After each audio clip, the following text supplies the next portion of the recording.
এই যে মানুষ, কারণ মানুষের মূল্য টাকা দিয়ে না, মানুষের মূল্য দিরহাম দিয়া না, দিনার দিয়া না, মানুষের মূল্য ক্ষমতার চেয়ার দিয়া না, মানুষের মূল্য আখলাক দিয়া, মানুষের মূল্য তার ঈমান দিয়া, মানুষের মূল্য তার চরিত্রের দ্বারায়, মানুষের মূল্য তার আচরণের দ্বারায় হয়। যদি টাকার দ্বারায় মূল্য হতো, চেয়ারে বসেও যদি মূল্য পাওয়া যেত, হাসিনাকে দেশ ছেড়ে উড়াল দিয়ে পালাইয়া যাওয়া লাগতো না। মূল্য এটা ভিন্ন একটা জিনিস। এটা আস্তে, সময় কম, সময় কম, সময় কম, উড়াল দিয়ে যাওয়া লাগতো না। তাইলে বোঝা যায় চেয়ারের মূল্য না, টাকার মূল্য না, মনুষ্যত্বের মূল্য, ইমানের মূল্য, ইবাদতের মূল্য, ইলমের মূল্য। ঠিক কিনা জোরে আওয়াজ করে বলেন।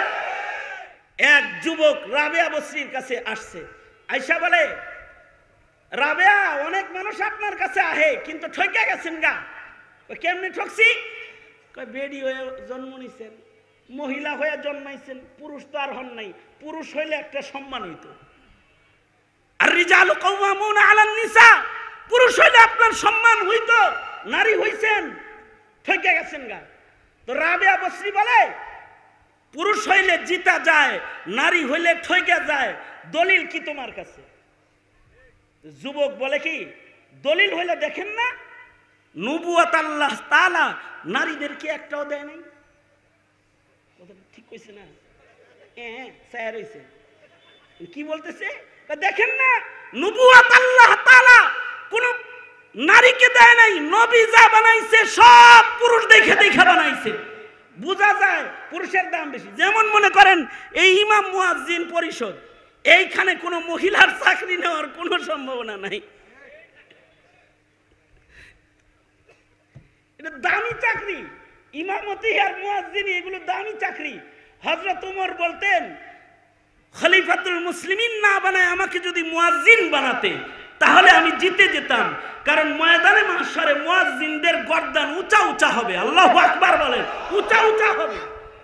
এই দামি চাকরিটা প্রধানমন্ত্রী জোর করে হয়ে যেতে পারবো, কিন্তু জোর কইরা বাইতুল মুকাররমের মুয়াজ্জিন হইতে পারবো না। কিন্তু অস্ত্র ঠেক দিয়া এমপিগিরি করতে পারবা, অথবা অন্য কোনো চাকরি করতে পারবা, কিন্তু মুয়াজ্জিনও নিতে পারবা না, ইমামতিও নিতে পারবা না।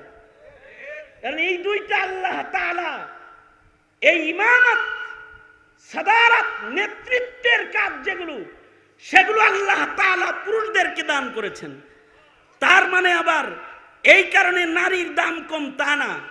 কিন্তু যুবক বলতেছে যে দেখেন না, নবীদের ভেতরে কেউ নবুয়তি হয় না, মহিলা নবী হয় না, পুরুষ হওয়া ছাড়া কেউ নবুয়তি পায় না। যত নবী নবুয়ত পেয়েছে এরা সবাই পুরুষ ছিলেন। হযরত রাবেয়া বসরি একটা আশ্চর্য উত্তর এই যুবককে দিলেন। তুমি এই নবুয়ত দিয়ে পুরুষের দাম বুঝাইলা, তাইলে নারীর দাম বুঝো। পৃথিবীতে কোন নবী নারীর পেট ছাড়া দুনিয়ায় আসতে পারে নাই। পৃথিবীতে কোন নবী নারীর পেটের আশ্রয় ছাড়া নবী হিসাবে দুনিয়ায় আসতে পারে নাই। এমনকি ঈসা আলাইহিস সালাতু ওয়াস সালাম বাপ ছাড়া আইছে, কিন্তু মা ছাড়া আইতে পারে নাই। এবার বলো, পুরুষের বেশি ঠেকা না মহিলার বেশি ঠেকা? দরকার কার বেশি? পুরুষ বেশি দরকার নাকি মহিলা বেশি দরকার? যদি নবী পাঠাইতেও হয় তাহলে কমাস কম বাপ না হইলেও মরিয়মের মতো একজন নারীর দরকার আছে। আল্লাহু আকবার কাবীরা, নারীর দরকার আছে। আল্লাহর রাসূল বলেন, ক্বালা রাসূলুল্লাহ সাল্লাল্লাহু আলাইহি ওয়াসাল্লাম, আদ-দুনিয়া খুলিকাত লাকুম ওয়া আনতুম খুলিকতুম লিল আখিরাহ। আল্লাহর রাসূল বলেন, এই পৃথিবীর যা কিছু আছে সৃষ্টি, আল্লাহ পাকের যত সৃষ্টি আছে সকল সৃষ্টিকে প্রত্যক্ষ পরোক্ষভাবে আল্লাহ তাআলা মানুষের উপকারে খেদমতে আল্লাহ তাআলা বানাইছেন। অর্থাৎ মানুষের জন্য সব বানাইছেন, কিন্তু মানুষকে আল্লাহ তাআলা আল্লাহর জন্য বানাইছেন, জান্নাতের জন্য বানাইছেন। মানুষ আল্লাহ পাকের সৃষ্টির শ্রেষ্ঠ। আল্লাহ যে পশু পাখি না বানায়, অন্য কোনো মাখলুক না বানায়া মানুষ বানাইলেন আমাদেরকে, এটা আমাদের খুশকিসমতি যে আল্লাহ তাআলা আমাদেরকে অন্য কোনো মাখলুক বানাইতে পারতেন, তা না বানায়া সম্মানের সৃষ্টি ইনসান বানাইছেন। একজন মানুষের জন্যও এই পৃথিবীর সকল কিছুকে আল্লাহ তাআলা ঠিক রাখবেন। হাদিসে পাকে আছে, জমিনের কোনো প্রান্তে বসে যতক্ষণ একজন মানুষ আল্লাহ আল্লাহ আল্লাহ আল্লাহ বলবে, ততক্ষণ পর্যন্ত লা তাকুমুস সাআ, কিয়ামত সংগঠিত হবে না। আল্লাহু আকবার বলেন।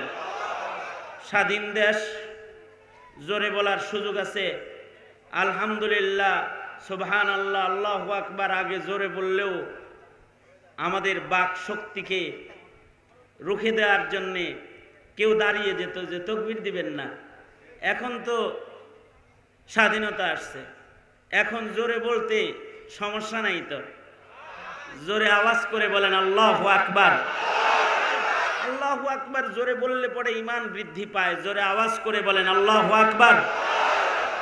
আওয়াজ করে বলেন সুবহানাল্লাহ, বলেন আলহামদুলিল্লাহ, লা ইলাহা ইল্লাল্লাহ, আল্লাহু আকবার। আল্লাহু আকবার শব্দটা জোরে বলা সুন্নাত। জোরে বলেন আল্লাহু আকবার। এটা জোরে বলাই সুন্নাত। বলুন জোরে, আওয়াজ করে বলেন আল্লাহু আকবার। দোনো হাত উপরে তুলেন তো, নাড়াচাড়া দেন, আওয়াজ করে বলেন আল্লাহু আকবার। হাত নামান। এই যেমন আমার দিকে ছিলেন, একেবারে অল্প সময় এইদিকে থাকেন, অন্য কোনো দিকে খেয়াল করেন না। এই মোবাইল টিভি ভিডিও করা এগুলো বাদ দেন, আজকে কথা শোনেন। মানুষকে আল্লাহ তাআলা সৃষ্টির শ্রেষ্ঠ বানাইছেন। আপনি আমি মানুষ হতে পেরে সৌভাগ্যের সেই আসনটা আমরাও পেয়ে গেছি।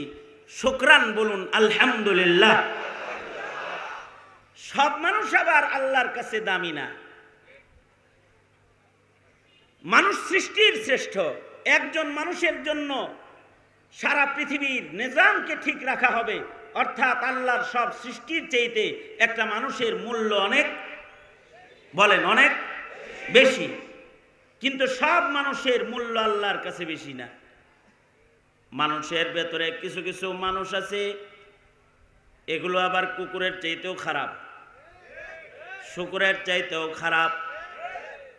কিছু কিছু মানুষ আছে উলাইকা কাল আনআম। ঘোষণা কার? জোরে আওয়াজ করে বলেন ঘোষণা কার? তবে কিছু কিছু মানুষ আছে আল্লাহর কাছে বড় মাহবুব। কিছু কিছু মানুষদেরকে আল্লাহ তাআলা বড় সম্মানী মানুষ বানায়। কিছু কিছু মানুষের মূল্য আল্লাহর কাছে বেড়ে যায়। ওরকম একজন কালা কুৎসি মানুষের মূল্য আল্লাহর কাছে আল্লাহর সব সৃষ্টির চাইতে দামি, এমনকি কাবার চাইতেও দামি। এ কারণেই হাবশি বেলাল ফতেহ মক্কার পরে আল্লাহর রসুল কালো বেলালকে, বেলাল তো হাবশি, দেখতে কালো, মক্কা বিজয় হয়ে গেল, আল্লাহর রসুল বেলালকে কাবার ছাদের উপরে উঠায়া দিলেন।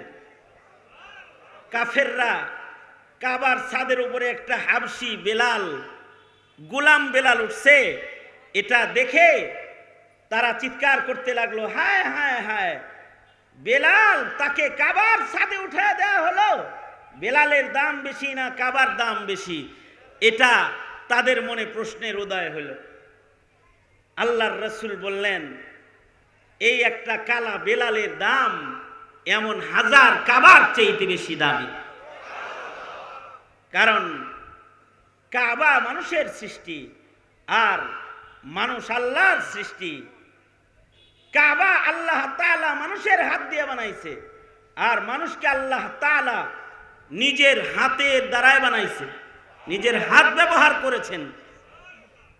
খালাকাল্লাহু আদম বিয়াদিহি, আল্লাহ তাআলা মানুষকে নিজ স্বহস্তে সৃষ্টি করেছেন। এরকম একটা কালা বেলালের মূল্য, মুমিন একজন আদ গোলামের মূল্য আল্লাহ পাকের কাছে সবকিছুর চাইতে বেশি।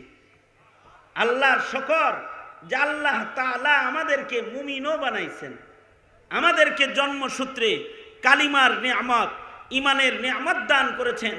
মুসলিম দেশে মুসলিম ঘরে আমাদের কণ্ঠে কথা শিখার পরেই উচ্চারিত হয়েছে লা ইলাহা ইল্লাল্লাহ মুহাম্মাদুর রাসূলুল্লাহ, লা ইলাহা ইল্লাল্লাহ মুহাম্মাদুর রাসূলুল্লাহ। এই কালিমার মূল্য খায়রুম মিনাদ দুনিয়া ওয়া মা ফিহা, এই দুনিয়া এবং দুনিয়ার ভেতরে যা কিছু আছে এর চাইতে অনেক বেশি মূল্য একটি এই কালিমা কথা যেটা মানুষের মুখে উচ্চারিত হয়, এটার মূল্য। তো এইটা আল্লাহ তাআলা আমাদেরকে দান করেছেন।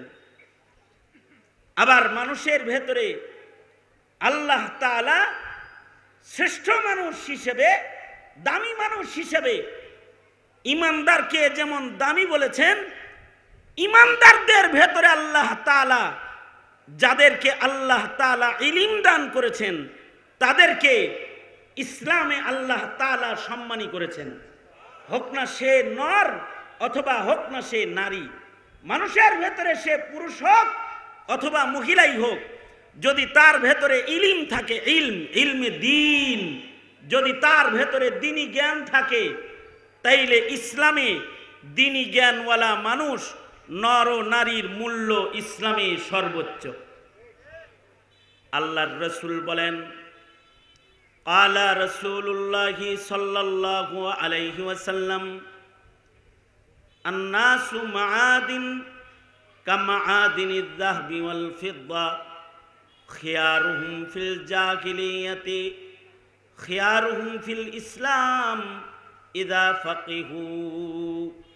আল্লাহর রাসূল বলেন, মানুষ জাহিলিয়াতেও দামি, আইয়ামে জাহিলিয়াতেও মানুষের দাম আছে। আইয়ামে জাহিলিয়াত যখন সারা দুনিয়াতে আল্লাহ বলার একজন মানুষ নাই, সারা দুনিয়াতে সেজদা দেওয়ার একজন মানুষ নাই, জাহিলিয়াতেও মানুষের একটা দাম আছে। আল্লাহ তাআলা জাহিলিয়াতেও সূর্য উদয় করেছেন মানুষের সম্মানে, চাঁদ উদয় করেছেন মানুষের সম্মানে, অক্সিজেন প্রবাহিত করেছেন মানুষের সম্মানে। কিন্তু শরীয়তে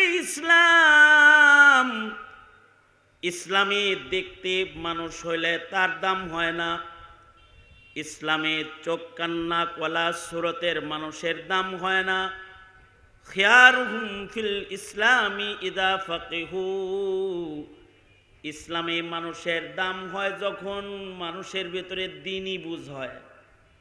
ইসলামী মানুষের দাম হয় যে মানুষের ভেতরে ইলমে দ্বীন ঢুইকা যায়। ফাকিহু মাইয়ুরিদিল্লাহু বিহি খায়রান ইউফাক্কিহু ফিদ্দীন, আল্লাহ যার কল্যাণ চায় তাকে দ্বীনি বুঝ দান করে। এই অত্র সৈয়দপুরে মানুষের অভাব নাই, কিন্তু সবার কাছে দ্বীনি বুঝ নাই। কিন্তু আপনাদেরকে আল্লাহ তাআলা দ্বীনি বুঝ দান করেছেন। গরমের ভেতরেও দ্বীনি মাহফিলে এসে একটু বসার মূল্য, একটা স্বাদ, একটা মূল্যায়ন, দ্বীনের একটা মূল্যায়ন আপনাদের কাছে আছে।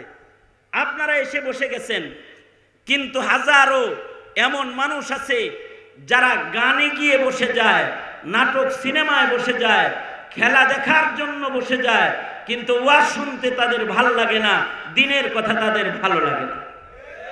আছে না নাই? আওয়াজ করে জোরে বলেন। কিন্তু এই মানুষগুলা যাদের ওইগুলো ভাল লাগে, এইগুলো ভাল লাগে না, তাদের দ্বীনি বুঝ নাই। যাদের দ্বীনি বুঝ নাই তাদের দাম আল্লাহর কাছে নাই। আল্লাহর কাছে দ্বীনি বুঝওয়ালা মানুষগুলার দাম, আল্লাহর কাছে দ্বীনি ইলমওয়ালা মানুষগুলার দাম। দিনদারদের সমাজের ভেতরে আবার কিছু মানুষ আছে যাদের আল্লাহ দ্বীনি বুঝ এত দান করেছেন যে অপরকে দ্বীন বুঝাইবার মতো ইলম তাকে দান করেছেন। যাকে আল্লাহ তাআলা ইলমের নিয়ামত দান করেছেন সে নর হোক নারী হোক, তার দাম শরীয়তে ইসলামে আছে। এই কারণেই মানুষের ভেতরে সবচেয়ে দামি মানুষ হলো নবীগণ। নবীদের কাছে যে দৌলত আল্লাহ তাআলা দান করেছেন সেটার নাম হলো ইলমে দ্বীন, অর্থাৎ আল্লাহ পাকের পক্ষ থেকে আসমানে ইলম জ্ঞান আল্লাহ তাআলা ওহীর মাধ্যমে নবীদের কাছে পাঠিয়েছেন। নবীদেরকে আল্লাহ তাআলা ইলম দান করেছেন। নবীদের ভেতরে সবচেয়ে বেশি ইলম হলো আমাদের নবীর। যত নবী আসছে দুনিয়াতে, সকল নবীর ইলম যদি একত্রিত করা হয়, তাদের ইলম আমাদের নবীর উপরে উঠানো সম্ভব হবে না। আল্লাহু আকবার বলেন। অর্থাৎ আমাদের নবীর ইলম সকল নবীর ইলমের চাইতে বেশি। আল্লাহর রাসূল বলেন, উতিতু ইলমাল আউয়ালিন ওয়াল আখিরিন। নবীজি বলেন, আমাকে আউয়ালিন আখিরিনের সব ইলম আল্লাহ তাআলা দান করেছে। অর্থাৎ নবীজির ইলম বেশি, এ কারণে নবীজির সম্মানও বেশি। যার কাছে ইলম হবে তার সম্মান বেড়ে যাবে। নারী হইলেও যে নারীর ভেতরে ইলম এসে যায়, ওই নারীর মূল্য হাজারো নর পুরুষ জাহেল মূর্খের চাইতে অনেক বেশি দামি হয়ে যায় ইলমের কারণে। যেমন উম্মুল মুমিনিন আয়েশা সিদ্দিকা রাদিয়াল্লাহু আনহা, ইসলামের ইতিহাসে প্রথম হাফেজা, কোরআনের হাফেজ সাহেব। যেমন আল্লাহওয়ালা মহিয়সী নারীরা, তাদের ঈমান বেশি, ইলম বেশি। রাবিয়াতুল বসরি সারা দুনিয়া চিনে। একটা নারী, তাকে যে সারা দুনিয়া চিনে, তার ঈমানের কারণে চিনে, তার ইলমের কারণে চিনে, এবং কিয়ামত পর্যন্ত চিনবে, তার ইলমের কারণেই চিনবে। যে আয়েশা সিদ্দিকার কাছ থেকে বর্ণিত হাদিস এটা, তার হাদিস শুনবে আর তার কথা স্মরণ করবে, রাবেয়ার আমলের আলোচনা করবে, ঈমানের আলোচনা করবে, আর রাবেয়ার আলোচনা করবে। এমনি মানুষ তো দামি। মানুষের ভেতরে আল্লাহ তাআলা পুরুষকে আলাদা একটা নায়কত্ব দান করেছেন। আর রিজালু কাওয়ামুনা আলান নিসা, মানুষের ভেতরে নারীরা পুরুষের অধীনে চলবে, এটা ফয়সালা কার? আল্লাহর। কিন্তু নারী দামি না পুরুষ দামি, এইটা বলা মুশকিল। নারী দামি না পুরুষ দামি, এইটা সৃষ্টি হিসাবে না, এটা তার ঈমান হিসাবে দামি হবে, তার ইলম হিসাবে দামি হবে, তার আখলাক হিসাবে দামি হবে। কোন নারীর আখলাক যদি ভালো হয়, বদ আখলাক কোটি পুরুষের চাইতে তার দাম বেড়ে যায়, অনেক পুরুষের চাইতে তার দাম বেড়ে যায়। রাবিয়াতুল বসরির কাছে এক যুবক গেছে, হযরত রাবিয়ার কাছে। হযরত রাবিয়া উনি পর্দার ভেতরে আছেন, যুবক পর্দার বাইরে থেকে রাবিয়া বসরির কাছ থেকে ইলম শিখতেছে। হযরত উম্মুল মুমিনিন আয়েশা সিদ্দিকার কাছেও ইলম শিখার জন্য ওনার দরজায় পর্দার আড়ালে হাজারো যুবকেরাও ভিড় জমাইতো, ওনার কাছ থেকে হাদিস শিখতো। নারীরা নরেরা ইলম হাসিল করত হযরত আয়েশা সিদ্দিকার কাছে। এ কারণে যেহেতু হযরত আয়েশার কাছে ইলম শিখতে মানুষ যাইতো বেশি, এ কারণে হযরত আয়েশার টাকা পয়সার জরুরতও বেশি ছিল। এটা সাহাবায়ে কেরাম বুঝতেন। এই কারণে হযরত আয়েশাকে বড় বড় হাদিয়া দিতেন, যেটা উম্মাহাতুল মুমিনিনদের আর কাউরে সাহাবীরা দিত না। যেমন হযরত আয়েশা সিদ্দিকাকে আব্দুল্লাহ ইবনে আব্বাস একদিন 1,80,000 দিরহাম একসাথে হাদিয়া দিছে। 1,18,000 দিরহাম, এটার মানে কি? কোটি কোটি টাকা। বর্তমান যুগের কোটি কোটি টাকা বস্তা ভইরা একসাথে হাদিয়া দিছে, 1,80,000 দিরহাম। কিন্তু আশ্চর্য, হযরত আয়েশা সিদ্দিকা 1,80,000 দিরহাম লয়া সকালবেলায় হাদিয়া পাইছেন, আর উনি দরজায় বসে বসছেন। দরজায় বৈশা যেই ওনার দরজায় আসে, বাটি ভইরা ভইরা তারে দিরহাম দিয়ে দেয়, তারে সাহেবে নিসাব মালের মালিক বানায় দেয়। এইভাবে দিতে দিতে সন্ধ্যার আগে উনি 1,80,000 দিরহাম পুরাটা সাদকা করে দিচ্ছেন। এবার যখন হযরত আয়েশা সিদ্দিকা মাগরিবের আজান হয়ে গেলে এবার উনি ইফতার করবেন। খাদেমা ওনার কাছে শুকনার রুটি ইফতার নিয়ে হাজির হয়েছে। হযরত আয়েশা সিদ্দিকা বলে, সারাদিন রোজা ছিলাম, এই শুকনো রুটি ছাড়া অন্য আর কিছু কি তোমার খাবারের জন্য আমাদের ঘরে নাই? খাদেমা হযরত আয়েশাকে ধাক্কা দিয়ে বলে, ধাক্কা মানে কথার ধাক্কা দিয়ে বলে, 1,80,000 দিরহাম সকালবেলায় হাদিয়া পাইলেন। দিন ভৈরা দরজায় বসে বসে সব মানুষই বিতরণ করলেন। নিজের ঘরে শুকনা রুটি ছাড়া অন্য আর কিছু নাই, এটা কি মনে ছিল না? এটা মনে করে কিছু দিরহাম রেখে দিলেই পারতেন। হযরত আয়েশা বলে, ও কথা বলে আমায় কষ্ট দিবা না। বস্তা ভর্তি দিরহাম লইয়া যখন আমি দরজায় বসেছিলাম, আল্লাহর রাসূল নারীদের সাদকা করতে বলেছে, কারণ নারীদের জিহাদে যাওয়ার অনুমতি নাই। আল্লাহর রাসূল বলেছে নারীদেরকে দোজখে বেশি রেখেছেন, এ কারণে নারীদেরকে আল্লাহর রাসূল সাদকা করতে বলেছেন। জাহান্নামের ভয়ে আল্লাহর মুহাব্বতে যখন আমি সাদকা করতেছিলাম, আমার ঘরে কি আছে নাই এটা আমি আল্লাহর প্রেমে ভুলে গেছিলাম, এটা আমার মনেই ছিল না। একবার হযরত আমিরে মুআবিয়া রাদিয়াল্লাহু আনহু হযরত আয়েশা সিদ্দিকার কাছে 1 লক্ষ দিরহাম হাদিয়া পাঠাইছেন। ওনার কাছে ছাত্র বেশি আসে, মেহমান বেশি আসে, টাকা বেশি লাগে। এ কারণে কিন্তু আপনারা মুহতামিম সাহেবের কাছে নিয়ে গোপনে টাকা দিয়ে থাকেন। কারণ হলো ওনার কাছে ছাত্র বেশি, হুজুরের কাছে যে টাকা দিয়ে আসে। কেন? জুম্মা পাড়ায় 2,500-এর উপরে 3,000 ছাত্র লেখাপড়া করতেছে, এদের খানা পিনার জরুরত আছে, তাই ইউনুস সাহেব হুজুরের টাকার দরকার আছে, যা লক্ষ টাকা গোপনে দিয়ে আসে। ওই রকম হযরত আয়েশার কাছেও নিয়ে গোপনে লক্ষ টাকা আমিরে মুআবিয়া রাদিয়াল্লাহু আনহু একদিন নিয়ে দিয়েছেন, 1 লাখ দিরহাম। হযরত আয়েশা সিদ্দিকা দেখে বিকাল হয়ে গেছে, ওনার কথা হলো সন্ধ্যার আগে এগুলো সব সদকা করে দিতে হবে। সন্ধ্যা হওয়ার আগে সব টাকা উম্মাহাতুল মুমিনিনদেরকে ভাগ বাটোয়ারা করে দিয়ে দিলেন। আর উম্মাহাতুল মুমিনিনরাও সব টাকা সূর্য ডুবার আগে সাদাকা করে দুর্বলদের হাতে পৌঁছায় দিলেন। আল্লাহু আকবার জোরে করে বলেন। এই যে মানুষ, কারণ মানুষের মূল্য টাকা দিয়ে না, মানুষের মূল্য দিরহাম দিয়া না, দিনার দিয়া না, মানুষের মূল্য ক্ষমতার চেয়ার দিয়া না, মানুষের মূল্য আখলাক দিয়া, মানুষের মূল্য তার ঈমান দিয়া, মানুষের মূল্য তার চরিত্রের দ্বারায়, মানুষের মূল্য তার আচরণের দ্বারায় হয়। যদি টাকার দ্বারায় মূল্য হতো, চেয়ারে বসেও যদি মূল্য পাওয়া যেত, হাসিনাকে দেশ ছেড়ে উড়াল দিয়ে পালাইয়া যাওয়া লাগতো না। মূল্য এটা ভিন্ন একটা জিনিস। এটা আস্তে সময় কম, সময় কম, সময় কম, উড়াল দিয়ে যাওয়া লাগতো না। তাইলে বোঝা যায় চেয়ারের মূল্য না, টাকার মূল্য না, মনুষ্যত্বের মূল্য, ইমানের মূল্য, ইবাদতের মূল্য, ইলমের মূল্য।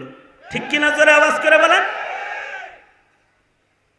হযরত আয়েশা সিদ্দিকা ছাত্রদেরকে পড়াইতেন। আমার এই পর্যন্ত আলোচনার মাঝখানে আর একটা প্রশ্নের উত্তর আমার দেওয়া লাগতেছে।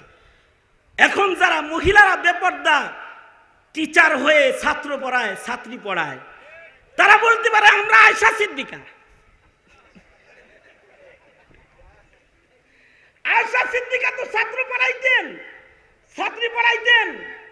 বেপর্দা বেহায়া পোনা যেটা শুরু হয়েছে এইভাবে না, নারী শিক্ষক হচ্ছে পুরুষদের সামনে বেপর্দা অবস্থায়, এইভাবে না। হযরত আয়েশা পর্দার ভেতর থেকে তাকওয়া ও আবৃত অবস্থায় নিজেকে ঢেকে তাকওয়া তাহারাতের মাধ্যমে তিনি দর্শ প্রদান করতেন। হযরত আয়েশা পর্দার কতটুকুনি ইহতিমাম করতেন লম্বা করে বলা যাবে না, ছোট্ট করে বলি। সেটা হলো আল্লাহর রাসূল সাল্লাল্লাহু আলাইহি ওয়াসাল্লাম উম্মুল মুমিনিন হযরত আয়েশা সিদ্দিকার ঘরে ইন্তেকাল করেছেন। নবীজির শেষ সময়ে নবীজি সকল বিবিদের কাছ থেকে রুখসত নিয়ে হযরত আয়েশা সিদ্দিকার ঘরে ছিলেন। এখানে ইন্তেকাল হয়েছেন। এখানেই নবীজির দাফন হয়েছে। কিয়ামত পর্যন্ত হায়াতুন নবী হযরত আয়েশা সিদ্দিকার কামরায় শুয়ে থাকবেন। ময়দানে মাহশারে হযরত আয়েশা সিদ্দিকার হুজরাত থেকে উঠে দাঁড়াবেন। কিয়ামত পর্যন্ত নবীর কোন উম্মত নবীকে সালাম দিতে হলে হযরত আয়েশা সিদ্দিকার দরজায় দাঁড়িয়েই সালাম দিতে হবে। আল্লাহু আকবার কাবীর। এটা হযরত আয়েশা সিদ্দিকার বিশেষ বৈশিষ্ট্য। উম্মাহাতুল মুমিনিনদের ভেতরে বিশেষ কিসমত আল্লাহ তাআলা ওনাকে দান করেছেন। নবী আলাইহিস সালাম উম্মুল মুমিনিনের ঘরে ইন্তেকাল করলেন। নবীরা যেখানে ইন্তেকাল হয় সেখানেই নবীদের দাফন হয়। আল্লাহর রাসূল ইন্তেকাল করলে উম্মুল মুমিনিন হযরত আয়েশার ঘরে নবীজির রওজায়ে আতহার দাফন হলো। হযরত আয়েশা তখনও ঘরেই থাকতেন। ঘরের ভেতরে নবীজির কবর আছে, রওজায়ে আতহার আছে। পাশে হযরত আয়েশা সিদ্দিকা মাটিতে শুয়ে থাকতেন। সরওয়ারে দু আলম নবীর কবরের দিকে মাথা আগায়া হায়াতুন নবী নবীজির সাথে কথা বলতেন, সালাম দিতেন, দুরূদ পড়তেন। হযরত আবু বকর খলিফাতুল মুসলিমিন হয়েছেন। হযরত সিদ্দিক আকবর, হযরত আবু বকর খলিফাতুর রাসূল ইন্তেকালের পরে আল্লাহর রাসূলের কদমের পাশে তিনিও কবরে জায়গা পেয়ে গেলেন। তখনও উম্মুল মুমিনিন হযরত আয়েশা সিদ্দিকা একদিকে ডান দিকে নবীজির কবর, নিজের স্বামীর কবর, বাবার কবর আর এক পাশে ঘরের আর এক কোনায় হযরত আয়েশা সিদ্দিকা শুয়ে থাকতেন। হযরত উমর খলিফাতুল মুসলিমিন হলেন। মৃত্যুর পূর্ব মুহূর্তে হযরত উমর উম্মুল মুমিনিনের কাছে আবেদন জানালেন, যদি অনুমতি হয় তাহলে নবীর কদমের কাছে আমি একটু শুইতে চাই। অর্থাৎ আমার মৃত্যুর পরে যদি আয়েশা সিদ্দিকা আম্মা জান আপনি যদি আপনার কামরায় আমাকে একটু জায়গা দেন তাহলে আমি বরজখের জগতে নবীর কদমের কাছে থাকতে চাই। হযরত আয়েশা সিদ্দিকা হযরত উমরের মৃত্যুর পূর্বের আবেদন কবুল করলেন। হযরত উমরের ইন্তেকালের পরে তৃতীয় আরেকটা কবর সেখানে হলো, যে নবীজির কদমের আরেক পাশে হযরত উমরকে দাফন করা হলো। এবার ঘরের ভেতরে কবর আছে তিনটা। নবীজির কবর, নবীজির রওজা আতহার, জশ্নে আতহার, হযরত সিদ্দিক আকবর, আবার শুয়ে আছেন হযরত উমর। হযরত আয়েশা এখনো ঘরেই থাকেন, কিন্তু হযরত আয়েশা বললেন এতদিন এ ঘরের ভেতরে পর্দা লাগানোর দরকার হয় নাই, এখন যেহেতু উমর শুয়ে পড়েছে ঘরের এই পাশ থেকে ওই পাশ পর্যন্ত মোটা কাপড়ের পর্দা দিয়ে দাও, কারণ এখন এখানে গায়রে মাহরাম এসে গেছে। এতদিন মাহরাম ছিল, স্বামী ছিল, আমার পিতা ছিল, এখন উমর এসে গেছে, এখন আর পর্দা ছাড়া এই ঘরে থাকা যাবে না। সাহাবায়ে কেরাম বললেন, মরা মানুষের সাথেও পর্দা করতে হয়? এ তো কবরেই শুয়ে রয়েছে, কবরের মানুষের সাথেও পর্দা? কবরে যারা শুয়ে আছে তোমরা কি মনে করো তারা মৃত? আমার তো মনে হয় সব জীবিত। কারণ হলো হায়াতুন নবী, এমনি নবী জীবিত, নবী তো কবরে হায়াতুন নবী, নবীরা কবরে জিন্দা, নবীদের শান এটা। আমাদের নবীও কবরে জিন্দা। এ কারণেই হায়াতুন নবী সাবিত করতে গিয়ে আমাদের আকাবের উলামায়ে দেওবন্দ কোরআন হাদিস বলা লাগে নাই, ওনাদের ফাহাম, ওনাদের ইলমি বক্তব্যগুলো নবী হায়াতুন নবী হওয়ার দলিল হিসেবে ওনারা পেশ করে গেছেন। যেমন আমাদের এক বাবা বলেন, হায়াতুন নবী বুঝাইতে কোরআন হাদিস লাগবে নাকি রে? কোরআন হাদিস লাগবে না, এমনিই বুঝ, জীবিত মানুষের দেহ মাটি গ্রাস করে না, আমার নবীর দেহ মাটি ছয় না। যেমন নবী দাফনের পরে ছিল কিয়ামত পর্যন্ত এভাবেই থাকবে, কারণ হায়াতুন নবী, জিন্দা নবী শুয়ে আছে কবরে, কবরে নবীজিকে আলাদা হায়াত আল্লাহ দান করেছে, মাটি নবীকে স্পর্শ করতে পারতেছে না। নবী যে জিন্দা হায়াতুন নবী, হায়াতুন নবী, কবরে যে হায়াতুন নবী উনারা সকল নবীরা। আমাদের নবী আলাইহিস সালাতু ওয়াস সালামের হায়াতুন নবী হওয়ার আরেকটা দলিল হলো মরা মানুষের মিরাজ বন্টন হয়, আমাদের নবীজির কোনো মিরাজ বন্টন হয় নাই, কারণ তিনি হায়াতুন নবী। মানুষ মরে গেলে তার বিবির অন্যত্র বিয়ে হয়। আমাদের নবী আলাইহিস সালাতু ওয়াস সালাম ইন্তেকালের পরে আমাদের নবীর বিবিগণ অন্য কারোর সাথে বৈবাহিক বন্ধনে আবদ্ধ হওয়া আল্লাহ তাআলা হারাম করেছেন, কারণ নবী তো হায়াতুন নবী, কবরেও নবীরা জীবিত অবস্থায় আছেন। আল্লাহু আকবার কাবীরা। আমাদের সালাতু সালাম নবীর রওজায়ে আতহারে ফেরেশতারা নিয়ে পৌঁছায় দেয়। তো হযরত আয়েশা সিদ্দিকা বলেন, নবীরা যেমন জীবিত, শহীদরাও জীবিত। উমর তো শহীদ, উমরও তো জীবিত। আল্লাহ শহীদদেরকে মৃত বলতে মানা করেছে, জীবিত মানুষের সাথে বেপর্দা কেমনে থাকবো আমি? পর্দা লাগায় দাও। হযরত উম্মুল মুমিনিন ঘরের ভিতরে এবার পর্দা, নবীজির সর মুবারকের কাছে পর্দার পাশে দাঁড়ায় দাঁড়ায় বলতেন, ওগো আল্লাহর নবী, একদিন পর্দার ছানা আপনার কবরে আমি সালাম দিতাম, এখন ওমর আছে তাই আমার শরম করে, তাই পর্দার আড়াল থেকে সালাম দিতেছি। এতটুকুন তাকওয়া, এতটুকুন পরহেজগারি নিয়ে হযরত আয়েশা সিদ্দিকা ছাত্র পড়াইতেন। যদি আয়েশা সিদ্দিকা কবরের মানুষের সাথেই পর্দা করে, তাইলে উনি ওনার ছাত্রদের সাথে কি পরিমাণ পর্দা করেছেন এটা হিসাব করে বাইর করে লঙ্গা। সব খালি লুকমা বানায় খাওয়ায় দিব। মৃত মানুষের সাথে যার পর্দার আচরণ এমন, তাহলে জীবিত ছাত্রদের সাথে তিনি কেমন পর্দা করতেন? তবে পর্দার ভেতর থেকে তিনি ছাত্রদেরকে পড়াইতেন। ওই রকম রাবিয়াতুল বসরিও পর্দার ভেতর থেকেও মানুষদেরকে নসিহত করতেন। এক যুবক রাবিয়া বসরির কাছে আসছে, আয়েশা বলে, রাবিয়া, অনেক মানুষ আপনার কাছে আহে কিন্তু ঠকে গেছেন গা। কেমনে ঠকছি? বেডি হয়ে জন্ম নিছেন, মহিলা হয়ে জন্মাইছেন, পুরুষ তো আর হন নাই। পুরুষ হইলে একটা সম্মান হইতো। আর রিজালু কাওয়ামুনা আলান নিসা, পুরুষ হইলে আপনার সম্মান হইতো, নারী হইছেন, ঠকে গেছেন গা। তো রাবিয়া বসরি বলে, পুরুষ হইলে জিতা যায়, নারী হইলে ঠকে যায়, দলিল কি তোমার কাছে? যুবক বলে, কি দলিল হইলে দেখেন না, নবুয়ত আল্লাহ তাআলা নারীদেরকে একটাও দেয় নাই। ঠিক কইছে না? হ্যাঁ, স্যার হইছে। কি বলতেছে? দেখেন না, নবুয়ত আল্লাহ তাআলা কোন নারীকে দেয় নাই। নবী যা বানাইছে সব পুরুষ দেখে দেখে বানাইছে।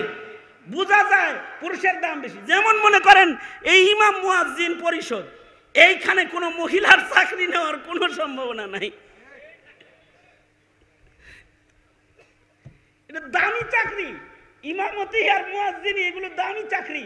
হযরত ওমর বলতেন, খলিফাতুল মুসলিমিন না বানায় আমাকে যদি মুয়াজ্জিন বানাতে তাহলে আমি জিতে যেতাম, কারণ ময়দানে মাহশরে মুয়াজ্জিনদের গর্দান উঁচা উঁচা হবে। আল্লাহু আকবার বলেন, উঁচা উঁচা হবে। এই দামি চাকরিটা প্রধানমন্ত্রী জোর করে হয়ে যেতে পারবো, কিন্তু জোর কইরা বাইতুল মুকাররমের মুয়াজ্জিন হইতে পারবো না। কিন্তু অস্ত্র ঠেক দিয়া এমপিগিরি করতে পারবা, অথবা অন্য কোনো চাকরি করতে পারবা, কিন্তু মুয়াজ্জিনও নিতে পারবা না, ইমামতিও নিতে পারবা না। কারণ এই দুইটা আল্লাহ তাআলা এই ইমামত, সাদারাত, নেতৃত্বের কাজ যেগুলো, সেগুলো আল্লাহ তাআলা পুরুষদেরকে দান করেছেন। তার মানে আবার এই কারণে নারীর দাম কম তা না। কিন্তু যুবক বলতেছে যে দেখেন না, নবীদের ভেতরে কেউ নবুয়তি হয় না, মহিলা নবী হয় না, পুরুষ হওয়া ছাড়া কেউ নবুয়তি পায় না। যত নবী নবুয়ত পেয়েছে এরা সবাই পুরুষ ছিলেন। হযরত রাবিয়া বসরি একটা আশ্চর্য উত্তর এই যুবককে দিলেন। তুমি এই নবুয়ত দিয়ে পুরুষের দাম বুঝাইলা, তাইলে নারীর দাম বুঝো। পৃথিবীতে কোন নবী নারীর পেট ছাড়া দুনিয়ায় আসতে পারে নাই। পৃথিবীতে কোন নবী নারীর পেটের আশ্রয় ছাড়া নবী হিসাবে দুনিয়ায় আসতে পারে নাই। এমনকি ঈসা আলাইহিস সালাতু ওয়াস সালাম বাপ ছাড়া আইছে, কিন্তু মা ছাড়া আইতে পারে নাই। এবার বলো, পুরুষের বেশি ঠেকা না মহিলার বেশি ঠেকা? দরকার কার বেশি? পুরুষ বেশি দরকার নাকি মহিলা বেশি দরকার? যদি নবী পাঠাইতেও হয় তাহলে কমাস কম বাপ না হইলেও মরিয়মের মতো একজন নারীর দরকার আছে। আল্লাহু আকবার কাবীরা, নারীর দরকার আছে। তার মানে পুরুষ আর নারী সৃষ্টিগতভাবে দৈহিক গঠনের দ্বারা তার দাম নয়।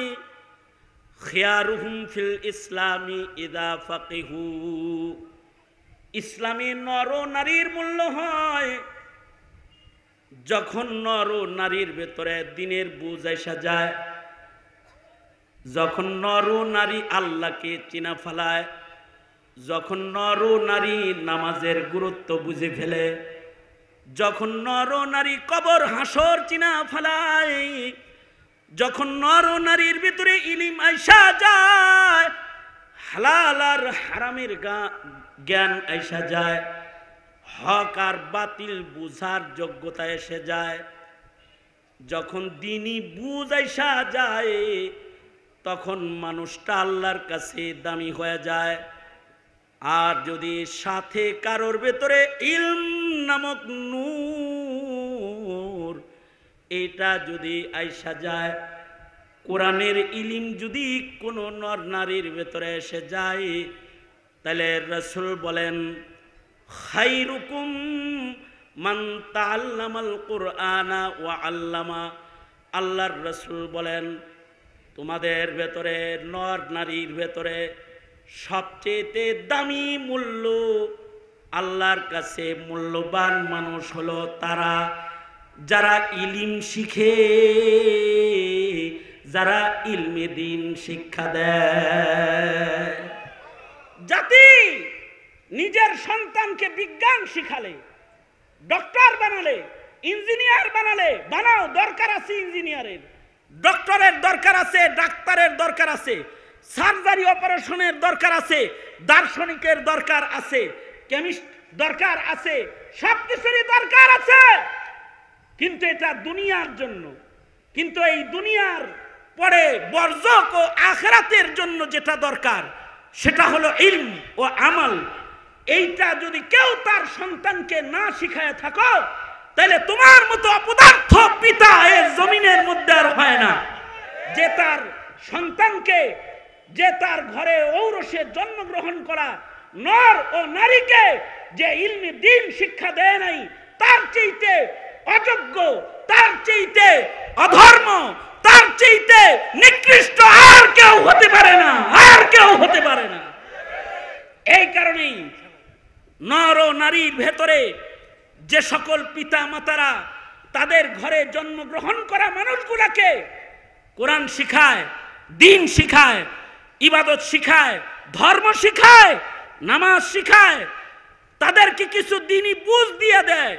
মনে রাখতে হবে আল্লাহ তাআলা বলেন কুল হাল ইয়াস্তাবিল্লাযীনা ইয়ালামুনা ওয়াল্লাযীনা লা ইয়ালামুন, বন্ধু আপনি বলে দিন যারা জানে আর যারা জানে না এই দুই দল কশিন কালেও এক সমান হতে পারে না। সুতরাং আপনার ঘরের ওই সন্তানটা, আপনার ঘরের ওই মানুষটা যে দ্বীন জেনেছে অথবা দ্বীন জানেনি, যে ওয়াজ নসিহত শুনেছে, যে তাবলীগে গিয়েছে, যে খানকায় গিয়েছে, আল্লাহওয়ালাদের সান্নিধ্যে গিয়ে দ্বীনি বুঝ যে হাসিল করেছে আর যে করে নাই, এই দুই দল কশিন কালেও সমান নয়। যখন মূর্খতার বেড়াজালে মুসলিম ঘরের সন্তান জড়িয়ে যায় তখন সেটা কাদিয়ানি হয়ে যায়। পঞ্চগড়ে যায় টেস্ট করে আসো, যাও কুড়িগ্রাম যায় টেস্ট করে আসো, দেখে আসো, যাও বর্ডার অঞ্চলগুলো দিয়ে একটু ঘুরে আসো। হুজুর সহকারে গিয়েছিলাম দিনাজপুরে, যা দেখি এক গ্রামে 21টা ফ্যামিলি কাদিয়ানি হয়ে গেছে। কি হুজুর 21টা? হুজুর আমি একই মাহফিলে ছিলাম, সেই মাহফিলে এক গ্রামে 21টা ফ্যামিলি যারা মুসলিম হিসাবে জন্ম, কিন্তু ইলমে দ্বীনের অভাবের কারণে তারা কাদিয়ানিয়তকে গ্রহণ করেছে, নাসরানিয়তকে কেউ গ্রহণ করেছে, কেউ ইহুদিয়াতকে গ্রহণ করতেছে, কেউ খ্রিস্টান হয়ে যাইতেছে, কেউ কাদিয়ানি হয়ে যাইতেছে, অথবা কেউ নাস্তিক আর মুরতাদিনুর মতো হয়ে যাইতেছে। কি কথা বলেন না কেন? আওয়াজ করে জোরে বলেন না কেন? ঠিক না ঠিক জোরে আওয়াজ করে বলেন। কম আজ কম আমাদের দিন শিক্ষার অভাবের কারণেই আমাদের সন্তানরা হকও চিনে না, বাতিলও চিনে না, ইমামও চিনে না, সন্ত্রাসীও চিনে না, জান্নাতীও চিনে না, জাহান্নামীও চিনে না, মুনাফিকও চিনে না, মুসলমানও চিনে না। মুনাফিকও চিনে না, মুসলমানও তারা চিনে না। কারণ দ্বীনহীনতার করাল গ্রাসে তারা আক্রান্ত হয়ে মূর্খতার ছবলে তারা হক আর হক্কানিয়তকে বুঝতে অক্ষম হয়ে গেছে। হক হক্কানিয়তের এই পরিচয় বুঝার অক্ষমতার কারণেই এই দেশের আলেম সমাজকে বছরের পর বছর জেল খাটতে হয়েছে। হক হক্কানিয়তের বুঝবার ত্রুটির কারণেই এদেশে ধর্মের উপরে আক্রমণ করার মতো সুযোগ জালিম গোষ্ঠী নেতা ও নেত্রী নামক জালিমের আসন অলঙ্কিতকারী ও জুলুমের আগ্রাসন তারা মুসলমানদের ভেতরে চালাতে পেরেছে। যদি এই সমাজের মানুষ যদি হক আর বাতিল বুঝতো, তাদের কাছে যদি ন্যূনতম জায়েজ আর নাজায়েজের ইলম থাকতো, তাহলে এই দেশে যারা জুলুম করেছে, যারা অত্যাচার করেছে, যারা মাহফিল বন্ধ করেছে, যারা মসজিদের ইমামকে ঘাট ধরে বের করে দিয়েছে, যারা এই দেশে মাদ্রাসাগুলোর উপরে জঙ্গিবাদের তকমা লাগিয়েছে, যারা এই দেশে দাওয়াত ও তাবলীগকে বন্ধ করার চেষ্টা করেছে, যারা পীর মাশায়েখদেরকে গালমন্দ করেছে, গালিগালাজ করেছে এবং তারা তাদের ঈমানের ক্ষতিকে ডেকে এনেছে, যদি ন্যূনতম ইলমে দ্বীনের কোনো নূর তাদের ভেতরে থাকতো, এই ধ্বংসের করাল গ্রাসে তারা আক্রান্ত হতো না। ঠিক কিনা জোরে আওয়াজ করে বলেন? হতো না। তারা জালিমদেরকে চোখে উঙ্গুলি দিয়ে দেখায় দিত, বেয়াদব কোথাকার, কাকে জঙ্গি বলিস, এরা আল্লাহওয়ালা, এদের পেছনে আমরা নামাজ পড়ি, এদের পেছনে আমরা কোরআন পড়ি, এদের কাছ থেকে আমরা সুন্নতের তালিম প্রদান করি। এই যে দূরত্ব ইসলামের সাথে সাধারণ মুসলমানের, এটার একমাত্র বড় কারণ হলো মূর্খতা, দ্বীনহীনতা, দ্বীনি শিক্ষার অভাব। সঙ্গত কারণে বাপ হিসাবে অথবা পর্দার আড়ালের মা হিসাবে আপনার আমার দায়িত্ব হলো আমাদের সন্তানদেরকে মূর্খতার অন্ধকার থেকে বের করে ইলমে দ্বীনের আলোর ভেতরে প্রবেশ করানো উচিত। ঠিক কিনা? আওয়াজ করে বলেন ঠিক কিনা? তাই আপনারা প্রশ্ন করতে পারেন, তাহলে সব সন্তানদের মাদ্রাসায় ভর্তি করে দিই, মৌলবী বানাই? না, কপালে মৌলবী লেখা থাকতে হয়, তাইলে মৌলবী হয়। মান্নত মাইনে আলেম বানানো যায় না, হাফেজ বানানো যায় না। টাকা খরচ করে কোরআন শরীফের আয়াত কিনা যায় না, আর হাদিসের পাতার ইলিম কিনা যায় না। পয়সা খরচ করে ডাক্তার বানানো যায়, পয়সা খরচ করে মোল্লা বানানো যায় না। মোল্লা এটা আল্লাহর নির্বাচিত কাফেলা, এ কাফেলায় আল্লাহ যাকে কবুল করে সে হতে পারে। কিন্তু আপনি মোল্লা মৌলবী আলেম না বানাইতে পারলেও আমাদের দাবি হলো বাপ হিসাবে নিজের সন্তানকে আপনি নাস্তিক বানাইবেন না, মুরতাদ বানাইবেন না। আমার দেশের ইমাম মুয়াজ্জিনরা মসজিদে আপনার সন্তানকে ইমানদার বানানোর জন্য বসে আছে। নাস্তিকের কাছে পাঠাতে পারো, ইমাম আর মুয়াজ্জিনের কাছে ইমান শিখাইতে নিজের সন্তানকে পাঠাতে পারো না কেন? জবাব দিতে হবে তোমাকে আল্লাহর আদালতে, জবাব দিতে হবে। সঙ্গত কারণে হাজরিন মুসল্লিয়ানে কেরামদেরকে আমি আমার সংক্ষিপ্ত আলোচনার মাধ্যমে যেই বিষয়টা সুস্পষ্ট করে যেতে চাই, সেটা হলো মানুষ হিসেবে সৃষ্টি হলেই দামি না, দ্বীনি বুঝ আর ইলমে দ্বীনের মূল্যায়নের কারণে মানুষের মূল্য বাড়ে। সুতরাং আমরা আমাদের সন্তানকে মক্তব জিন্দা করে ঈমান ঠিক করা, ইসলাম ঠিক করা, তাদের দ্বীন ঠিক করার জিম্মাদারি গ্রহণ করতে পারবো তো ইনশাআল্লাহ? কারা কারা পারবেন হাত তুলে আল্লাহর কাছে ওয়াদা করেন, বলুন ইয়া আল্লাহ। হয় নাই? চিৎকার করে বলুন ইয়া আল্লাহ। ওয়াদা করিতেছি আমরা আমাদের সন্তানকে ইমাম মুয়াজ্জিনদের কাছে দ্বীন শিখতে পাঠাবো, ওদের হৃদয়ে আগে দ্বীনের আলো ঢুকাবো, দ্বীন শিখাবো, দ্বীন বুঝাবো। চিল্লায় জোরে আওয়াজ করে বলেন ইনশাআল্লাহ। সৈয়দপুরের আকাশ বাতাস মুখরিত করে জোরে আওয়াজ করে বলুন ইনশাআল্লাহ। জোরে বলেন ইনশাআল্লাহ। আর যদি সন্তানরা দিন শিখে ফেলে, এই সন্তানরা হবে দিনের পাহারাদার। চতুর্দিকে ভারত থাকতে পারে, কিন্তু এই মুশরিকদের স্বপ্ন বাস্তবায়ন হবে না। দিনের সৈনিকেরা জীবনের বিনিময়ে হলেও দিনকে তারা রক্ষা করবে, স্বাধীনতাকে তারা রক্ষা করবে। ঠিক কিনা জোরে আওয়াজ করে বলেন। তোমরা যারা দিনের বুঝ লালন করো, তোমরা কি পারবে তো জীবনের বিনিময়ে হলেও ঈমান রক্ষা করার এই জিম্মাদারি লালন করতে? পারবা তো ইনশাআল্লাহ? কারা কারা পারবা? আল্লাহরে আবার ওয়াদা করে হাত দেখাও। আল্লাহ সকলকে কবুল মঞ্জুর করুক। ইমাম মুয়াজ্জিনদের এই আয়োজনকে আল্লাহ তাআলা কবুল করুক। আজকের মজমাকে আল্লাহ তাআলা কবুল করুক। আমাদেরকে আল্লাহ তাআলা দ্বীনি বুঝার তৌফিক দান করুন, আমিন। এতটুকুন বলেই আমি আমার সংক্ষিপ্ত বক্তব্য এখানেই শেষ করব। হায়াত বাকি তো মুলাকাত বাকি, মুলাকাত বাকি তো নসিহাত বাকি। আমি অনুরোধ জানাবো, আমাদের মুরব্বী জামিয়া আরাবিয়া মাদ্রাসার এক মুরব্বী এখানে আছেন, আবার জুম্মাপাড়া জামিয়ার আরেক মুরব্বী আছেন, ওনারা এখনই দোয়া করে দিবেন। দোয়ার মাধ্যমে মজলিসিতে হবে। আল্লাহ তাআলা আমাদের সবাইকে কবুল করুন। ওয়া আখিরু দাওয়ানা আলহামদুলিল্লাহি রাব্বিল আলামিন। আসসালামু আলাইকুম ওয়া রাহমাতুল্লাহি ওয়া বারাকাতুহু। সবাই বসেন।